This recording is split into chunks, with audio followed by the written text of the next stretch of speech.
Hey guys, it's me. Really quickly, I just wanted to give you guys a scoop on bad people. So sometimes in your life you'll come across bad people, no matter how good of a human being you are.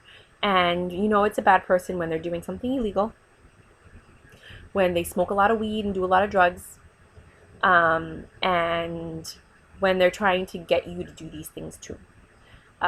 It's very important. I don't because I realize that some people don't have somebody to tell you this, and you would think, oh my God, it's just such obvious information. No, sometimes if you let's say I don't smoke weed, but a lot of people that I've been meeting lately all smoke and they think it's okay. It's not okay, okay? Unless you're an artist or you're going to like some other place and you need it for whatever, even then it's not okay. It's like I think it's everything you do should be in moderation.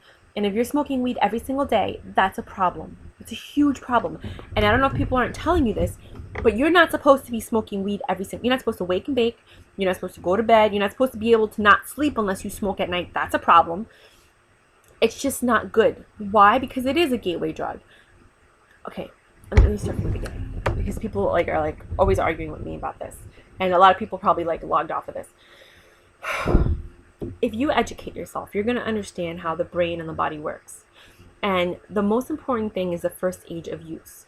Okay? If you start using drugs, whether it's drugs, alcohol, sex, anything that's addictive, before the age of 17, and you do it on a consistent basis, you are more likely to be addicted to it for the rest of your life and find it very difficult to get rid of this urge or yearning for it. Because what happens is between that age, there are neural pathways that are developing in your brain.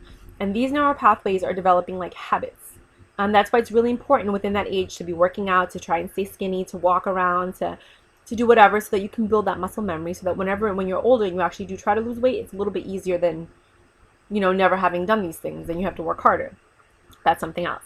But the way, and also it's really important in that age between 13 to 17 to focus on reading and learning. And I'm not saying learn everything and believe everything you learn, but learn and know how to decipher what's good and what's not. Use your instincts, your guts, and your education to realize wait a minute, you might be telling me this now, but I know based on everything else, this doesn't make any sense. Doesn't, because you're smart enough to figure it out. Because as you get older, there's going to be a lot of laws and a lot of things that the government and people in authority are going to impose on you, and you're going to know that it's wrong. And if enough people know that it's wrong, then enough people could do something. But if everybody else walks around like a little slave, it's like, yes, master, okay, that's the law, la la la. No, you have to know what's right and what's wrong. And what happens with people that smoke weed is they're more like, yo, that's cool, whatever. And not to mention, weed doesn't have filters. So you're getting pure whatever that is. It's not tar, but whatever the weed thing, HTM, DCH, DHS, whatever. I don't know what that thing is called. DHT, I don't know. In your body. And actually, smoking weed is worse than smoking cigarettes because at least cigarettes have a filter. So you're actually getting more smoke. You're more likely to get throat cancer, lung cancer. Look it up. Don't believe me. Look it up. Get educated. But aside from that, your brain doesn't develop properly. And this is why I have a problem with these people that I'm meeting. They're 23 years old and they're fucking smoking weed every single day. And I'm sorry that I curse, but it angers me because I'm like, yo, you're ruining your brain. And yes, there's neuroplasticity. And yes, for some people you can stop and then start again. But the core of why it upsets me is because people that smoke weed never learn how to cope. And that's the problem with the first age of use. Between the ages of 13 to 17 is when you learn how to be an adult. It's when you learn how to cope. When you get all these upsets and you're heartbroken and this and that, and then you become a stronger person because you get through it emotionally. And you have all these thoughts, and yes, you cry, and you go through all these things, and then you sit there and you talk to people, and then you break down crying again, and then you're happy, and then you're with your friends, and everything's good. And you learn what is your out. So when things are going bad, you know what to do to make yourself feel better. When things are going bad, you know what to do to get out of that black hole because you learned it. For me, it's dancing. When everything's bad, I put my music on and I dance. Every day I came home from school and I danced. And if I can't dance, then I write. And if I can't write, then I sing. And if I can't sing, then I make up a story and I have somebody else write it. You know what I mean? I will always be creative because those years, 13 through 17, is when I learned to be free. It's when I learned to be me. It's when I cultivated my mind and my brain, and the reason I'm so creative and so successful and so good at everything. I'm good at everything. And I'm sorry people are going to get upset right now. I am good at everything. Do you know why I'm good at everything? Because I learned. I didn't waste my brain. I didn't do drugs when I was younger. I tried some stuff when I got older, after 21, but I didn't do all this stuff that everybody else does. My brain is intact. And what I did with my time was productive. It not only helped me, it helped other people. I was the person that everybody else that was doing the drugs and having the sex and losing their minds went to, because I was whole. I was complete. I came from a good family, and I was able to help other people that didn't have that. And if you're one of these people, God bless you. And you know what? I deserve a pat on the back, so I'm going to say it. You know what I mean? Now, am I perfect? Am I wonderful? No, I'm not. I'm really not. I get upset. I could lose my temper. I'm not perfect. Spoiled brat syndrome, whatever. But what I'm saying is that weed is going to mess with your brain. And it's kind of like, I told this to my brother. I said, we had somebody, a family friend, that you could tell was a pothead when he was younger. And you guys all know that person. That you see them and you're like, dude, that guy did a lot of drugs when he was young. But you know what? In his 20s and 30s, he didn't look like that. And in his 20s and 30s, he was the cool kid. In his teens, he was the cool kid. He was the guy that everybody wanted to hang out with, that they would smoke pot just to be around him. And now when you look at him, you're like, God, what a loser. Like, this guy can't do anything. You know, I mean, and maybe they can. Some people are really functional on weed. Like, it's become part of their DNA and part of their life. But wait till they're 50, 60, 70. When you want to live to see your grandchildren. When you want to live to see your kids have their children. And when you want to live to be part of your family. You're not going to want to lose your mind and get dementia because you did so much drugs that you messed up the neural pathways in your brain.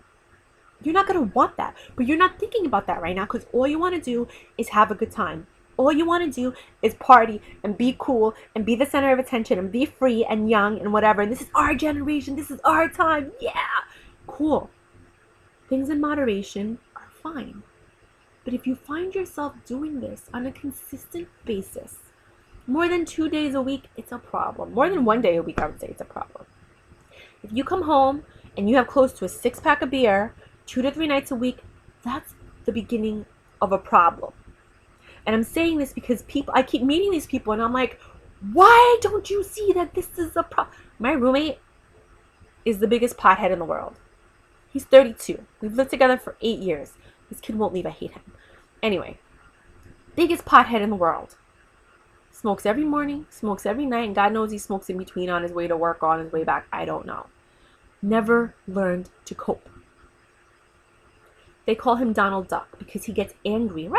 And he starts yelling at people. Me too. This is why I want him to leave. Because he's verbally abusive. And I don't deserve that. So anyway, and I'm putting it on YouTube because it's the freaking truth. So he never learned to cope, because what he does is when he gets upset, he smokes his weed, it calms him down, and then he could be chill. That's not okay. You need to learn how to cope. And you're like, oh, but that's your friend. No, that's everybody I've seen. I am 35. Okay? I have been watching people from when I was 13 to now. This is 22 years of watching this happen. And that's when weed was good and pure. Now the stuff that you guys get is like whack. You know what I mean? Like, I don't even know how y'all be smoking that stuff. But anyway. So, wake up, America. Wake up, people. Wake up, anybody who's watching this. It is not okay to do any drug. And the worst, like, wake up. Don't ever try meth. Don't ever try heroin. Those are the two most addicting drugs in the world. And coke. But coke isn't as addicting, because I've seen people get off of coke and never go back. But heroin and meth, I've never seen anybody try it and not get addicted to it. Never. Never. Guys. And I grew up very well. Like, I'm like a princess. You know what I'm saying? So I see these things and I get away from it. But at least I have the knowledge in my mind so that when it's presented to me, I know better. HBO used to have a lot of these specials on like meth and coke and heroin that they used to play. They scared the bejesus out of me. And you know what? When it presented itself to me, I was able to walk away and be like, no, thank you, because I knew what I had to lose, the beautiful, wonderful life that was given to me, and the opportunities that I've created for myself, and the people that I've met that have opened the doors for me that I'm so unbelievably grateful for. To this day, I'm constantly meeting people that are helping me on my journey and my path. And I think it's because I've done the right thing as many times as I could. And I think it's important for you guys to understand one thing about the world and the universe. It is hard to be a good person. It is hard to always do the right thing when people are screwing you over. It is hard to care about other people when they don't care about you. But it is the right thing to do. I don't want anybody to get abused. I don't want anybody to get taken advantage of. But I'm telling you, if you do the right thing every single time, it's like a test, you will be rewarded. The universe will give you good things. You will be taken care of. You will always have a roof on your head, over your head. You will always have food. You will always be able to laugh and find people. Because good attracts good. And the moment you start becoming bitter and jaded and angry and disrespectful to all of those around you, especially because you're doing drugs and they're asking you not to, like this crazy psycho that lives upstairs, she was my friend. And I asked her politely many times to please stop blasting the music. I helped her get that apartment. And I asked her many times to please stop smoking. Because it fills up the whole house, the hallways. And that they're very disrespectful. The reason they don't have anything is because they're very disrespectful. And nobody wants to help somebody like that.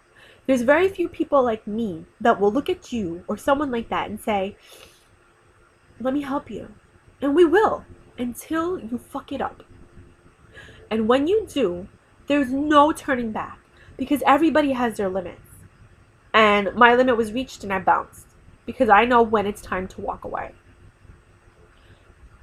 What people don't understand is that energy is contagious. So, if you're around somebody with negative, chaotic, and I mean chaotic energy, it's going to rub off on you. And then all of a sudden, you're going to be getting into negative, chaotic situations.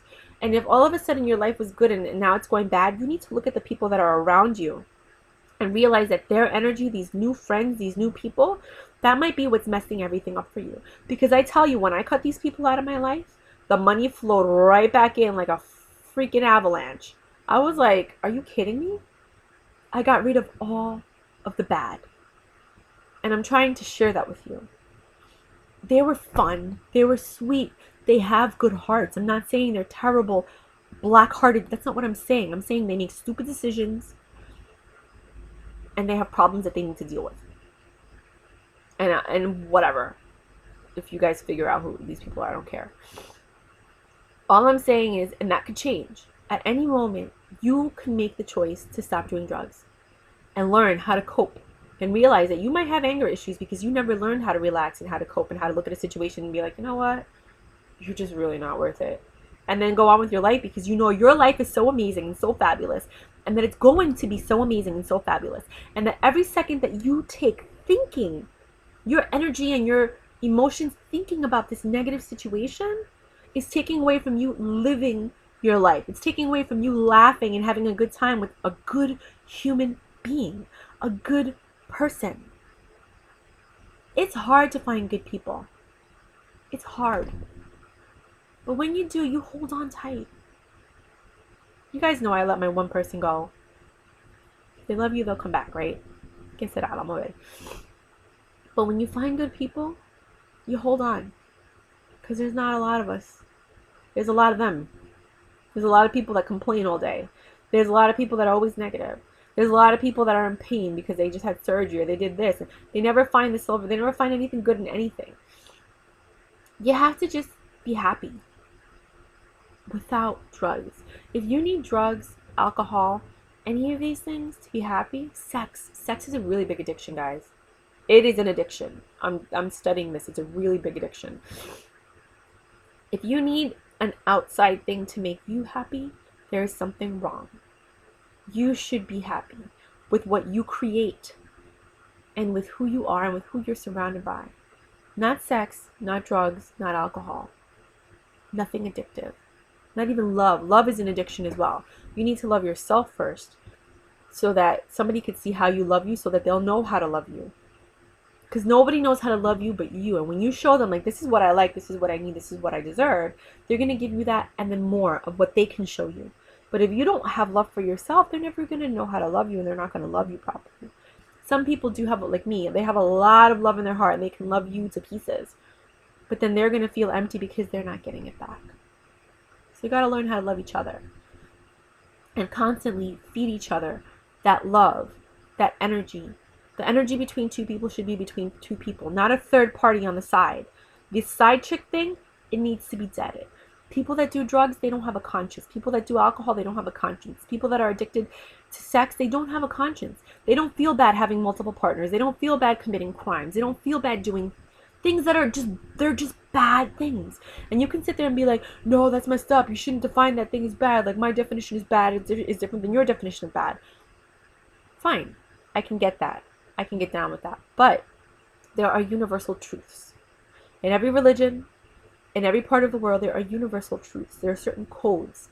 Whether it's the mob, the mafia, the Albanian mob, like the gypsies, whatever. Everybody has codes. And they're pretty universal. Monogamy tends to be part of it. And it might not be for everybody, and that's understandable for you polyamorous people and blah, blah, blah. But if you find somebody, that reciprocation of energy, it's important to keep it between the two of you. Because once you start wandering, or you're like high and somebody comes up to you and they're like, hey, I can make you feel good, and then you're like, okay, like, then you break that bond. And it's really hard to repair something that's broken.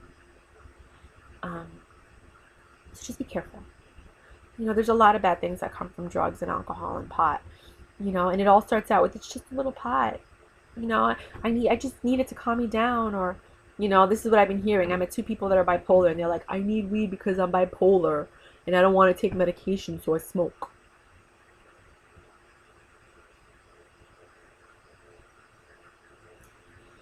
I'm going to tell you something. The reason they're legalizing weed is 1, to get money, and 2, because they know it's not good for you, and they know that it'll sedate you, so you can't fight back, because all these laws and rules are changing. And if you're aware and coherent and your brain is working and you were educated or are smart enough to get educated in your later years, I know I'm offending a lot of people in this video, but fuck it, then you can't fight back if you're sedated. And the third thing is, it's going to kill off a lot of the population, and they want that. Who smokes the most weed? Ghettos. Yeah, there's a lot of college kids, there's a lot of rich kids, but they don't smoke it the way people in lower income neighborhoods smoke it. And you get the worst type of cancer. Look it up. It's really bad. It's worse than cigarettes because there's no filter, and it goes right into your body. So let them smoke until they kill themselves. Let them smoke until they kill themselves. I hope that made sense. Peace out. Let me school you. Have a good night.